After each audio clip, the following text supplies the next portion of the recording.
श्री सूत जी ने कहा कि हे शौनक ऋषियों, भगवान की संतान इतना अहंकार करने लगी कि भगवान के ऊपर अपने स्वभाव को भी सुरक्षित न रख पाए। भगवान श्री कृष्ण सोच रहे हैं कि इतने अधर्मियों का श्रृंगार करने पर भी अभी पृथ्वी का भार हल्का नहीं हुआ है, क्योंकि यदुवंशियों के अहंकार हो गए। एक दिन कुछ उद्दंड बालक जामवंती पुत्र शांब को स्त्री वेश में बनाकर दुर्वासा आदि कुछ ऋषियों के सामने ले गए और कहा कि इस स्त्री के पेट में क्या है, इसके क्या संतान होगी, लड़का या लड़की बताओ। हाँ, ऋषियों से मजाक किया। भैया सारी से मजाक करो, सहज से करो, है ऋषियों से मजाक करने का। तो ऋषियों ने क्रोध में श्राप दिया कि इसे तुम्हारे वंश को नष्ट करने वाला मूसल पैदा होगा।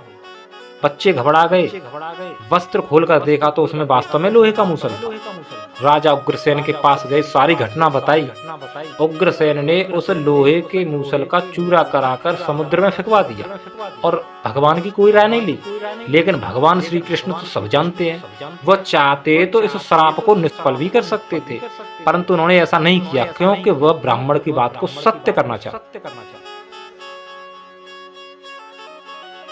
तो उस चूरे को जो उग्रसेन ने फेंकवा दिया था, कुछ ही समय में वो लहरों द्वारा बाहर बहता हुआ किनारे आ गया और एरक नाम की घास के रूप में उत्पन्न हुआ, जो कि तलवार का काम।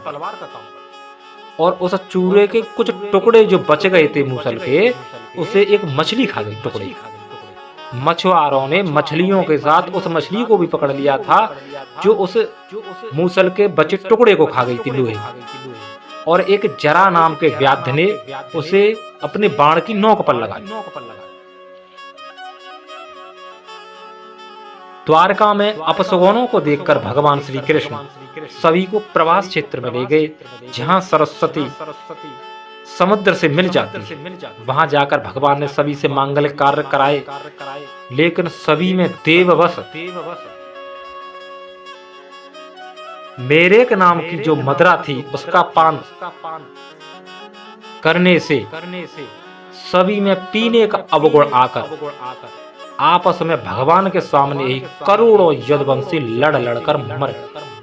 कोई अस्त्र नहीं, कोई शस्त्र नहीं, जो भी उस घास को उखाड़ता वही तलवार का काम।